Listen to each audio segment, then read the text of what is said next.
mengenai 10 prinsip mengenai pendekatan landscape. Sebelumnya, perkenalkan nama saya Aliza, nama saya Selin, nama saya Muniati.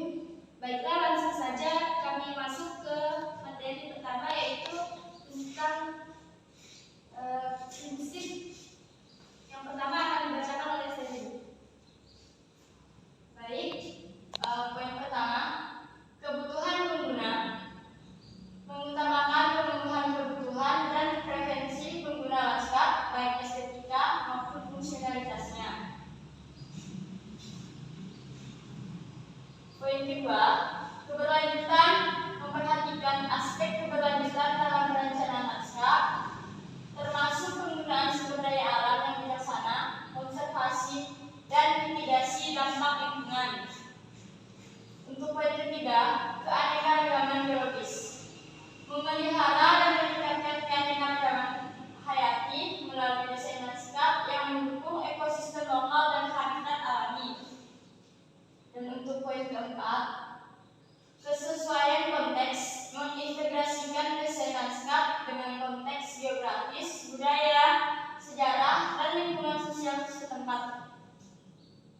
Dan yang poin kelima, partisipasi masyarakat.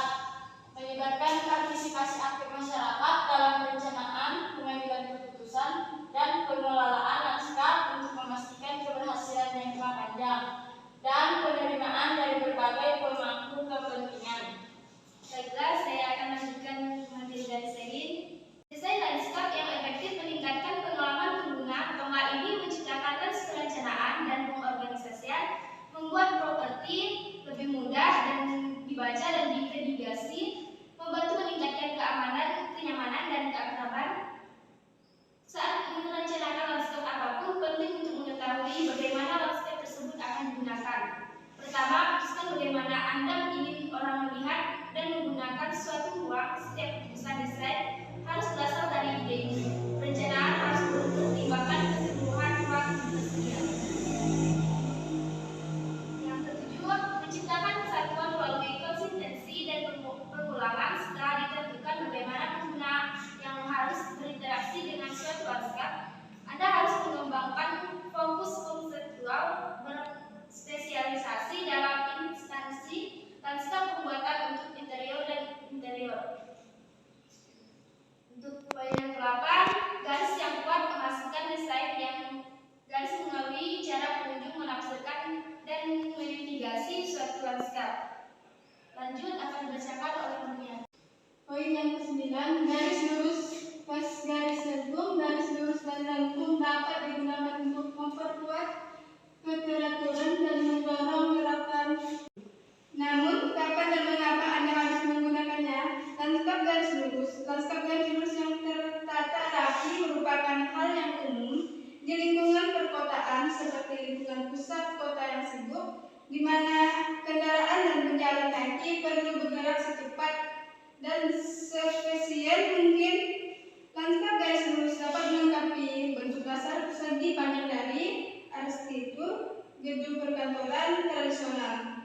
Meskipun garis lengkung juga umum ditemukan pada gaya bangunan yang lebih modern, konfigurasi garis lurus dengan banyak bahan tanaman dapat memakan banyak tenaga untuk pemeliharanya karena tanaman memerlukan perhatian dan pemaksaan yang signifikan untuk memperhatikan bentuk yang diinginkan. Lanskap garis lengkung lebih menekankan bentuk alami dan komposisi asimetris. Kita dapat melihat tanaman tradisional Jepang sebagai contoh lanskap alam berbentuk berbasis menganut komposisi asimetris seperti disebut de astoris. Jenis ruang ini mendorong penggambaran dan eksplorasi yang lebih intuitif atau tidak terencana. Garis lengkung juga dapat digunakan untuk menciptakan titik fokus perhatian. Kurva secara alami mencakup gerakan radial dan menyeret titik pusat. Garis lengkung bisa terjadi di sekitar elemen air, memperkuat garis air alami, atau menarik perhatian ke air mancur atau kolam.